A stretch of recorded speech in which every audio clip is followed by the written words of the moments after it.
Hello everyone, welcome to let's study with Tamanna. अगर आपने channel को सब्सक्राइब नहीं किया है तो please subscribe, like and press the bell icon. तो आज हम जिस टॉपिक को डिस्कस करेंगे वो है वीकली करंट अफेयर, या जिसे आप समझ सकते हैं साप्ताहिक सामान्य ज्ञान, जिसमें कि हम 1 जुलाई को जुलाई फर्स्ट वीक का सारा करंट अफेयर को डिस्कस करेंगे। ये इसका जुलाई फर्स्ट वीक का पार्ट 1 है। मे बी इसमें 6 और 7 पार्ट्स बनेंगे। इसी तरह से हम आगे बढ़ते चलेंगे। और ये आपको पता ही है, ये जो टॉपिक है करंट अफेयर, ये किसी भी एग्जाम के पॉइंट ऑफ व्यू से काफी इंपॉर्टेंट है। तो चलिए स्टार्ट करते हैं। तो जुलाई फर्स्ट वीक में आज जो हम करंट अफेयर ले रहे हैं उसमें पहला आपका क्वेश्चन है कि पहला मोबाइल नाडा ऐप लॉन्च। तो the national anti doping agency जो है, जिसे कि नाडा कहा जाता है, नाडा के द्वारा पहला मोबाइल नाडा ऐप लॉन्च किया गया है, जिसका फुल नेम है नाडा इंडिया। और ये लॉन्च किया है किरण रिजिजू जी ने। अब किरण रिजिजू जी कौन है ये आप जानते हैं। द यूनियन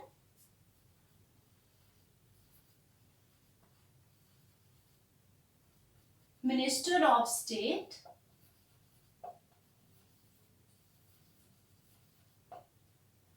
फॉर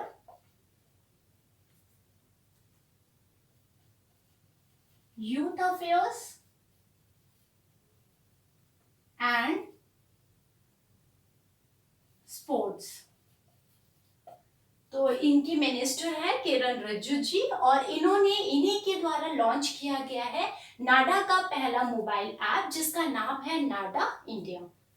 सेकेंड है आपका क्वेश्चन कि हमारा घर हमारा विद्यालय। तो ये एक अभियान है हमारा घर हमारा विद्यालय, जो कि कौन सी राज्य सरकार के द्वारा चलाया गया है, वो है मध्य प्रदेश सरकार। क्योंकि आपको पता है कोविड-19 के चक्कर में बहुत सारे ऐसे विद्यालय हैं राज्यों के, जिनका कि अपने बच्चों को जो पढ़ाई है वो नहीं करवा पा रहे, नियमितता नहीं बन पा रही, कॉन्टिन्यूस पढ़ाई नहीं हो पा रही। और आपको पता है कि काफी डिस्टेंस भी आ चुका है पढ़ाई के दौरान में, इसीलिए वो जो बीच का डिस्टेंस है उसको खत्म करने के लिए बच्चों को भी पूरी तरह से जो घर में ही ऑनलाइन शिक्षा दी जाएगी इस अभियान के तहत। और अभियान का नाम है हमारा घर हमारा विद्यालय। इसमें जो बच्चे होंगे उनको ऑनलाइन ही टीचिंग दी जाएगी।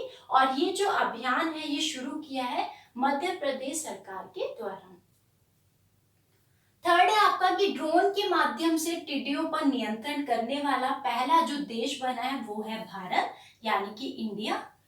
आपको पता ही है टिड्डियों का बहुत ही ज्यादा आतंक हो चुका है। पहले कोरोना-19, फिर टिड्डियां, फिर भूकंप, फिर बाढ़, इस तरह से खतरे आते ही जा रहे हैं। तो टिड्डियों पर ड्रोन के माध्यम से नियंत्रण कंट्रोल करने वाला पहला देश भारत बना है। और टिड्डियां जो होती है वो पूरी तरह से जो ग्रास होते हैं या लीव्स होते हैं ग्रीन करके, उनको पूरी तरह से खा जाती है, नष्ट कर देती है। और इनकी जो शुरुआत है वो भारत और पाकिस्तान के बॉर्डर से ही हुई थी, जो पूरे देश में फैल चुकी है।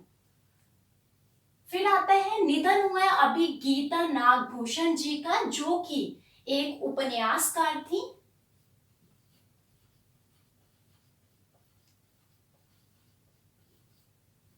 ये एक बहुत ही प्रसिद्ध उपन्यासकार थे, इनका निधन हो चुका है। और ये लिखती थी कौन सी भाषा में? कन्नड़ भाषा में। ये कन्नड़ भाषा में लिखती थी। साथ ही साथ जो लैंगिक रूढ़िवादिता होती है, जो लैंगिक असमानता होती है, उस पर ये बहुत ही बखूबी से लिखती थी।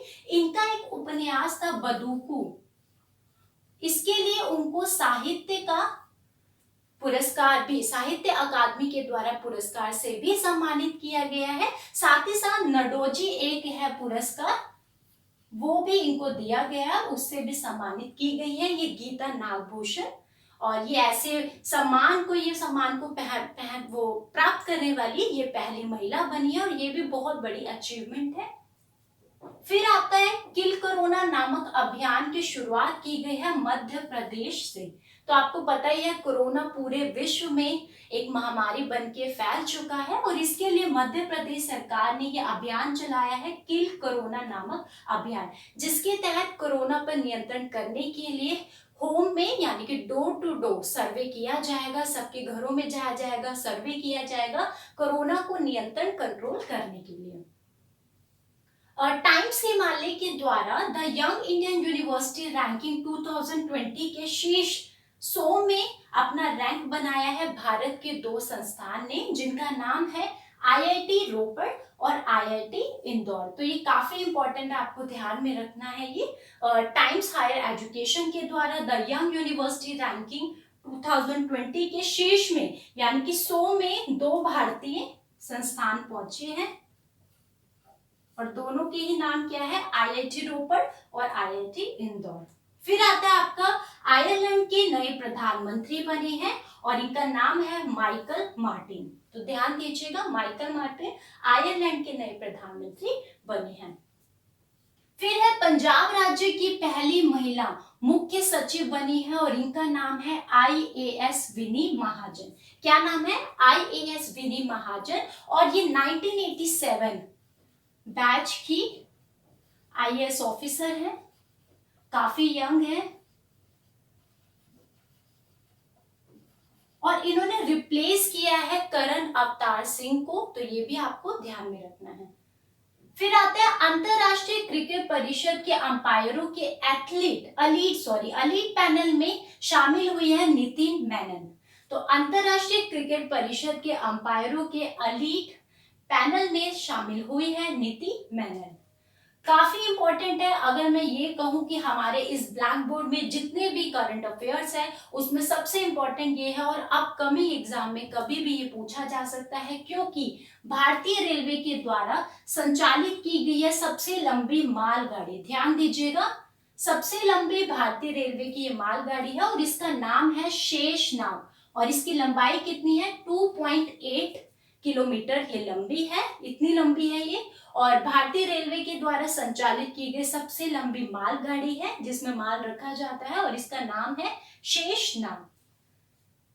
65th स्कॉच शिखर सम्मेलन 2020 में नागालैंड ने 3 श्रेणियों में स्कॉच जो पुरस्कार है उसको नवाजा गया है, नागालैंड को उसको सम्मानित किया गया है। तो आपको ये ध्यान में रखना है, 65th स्कॉच शिखर सम्मेलन 2020 में नागालैंड को 3 श्रेणियों में सम्मानित किया गया स्कॉच पुरस्कार से। तो आज हमारे पार्ट 1 में जुलाई जो फर्स्ट वीक है वो इतना ही। हम जल्दी नेक्स्ट पार्ट 2 में भी मिलेंगे और इसको कंटिन्यू रखेंगे। आई होप आपको ये लेसन पसंद आया होगा। Keep learning, keep supporting. Thank you so much.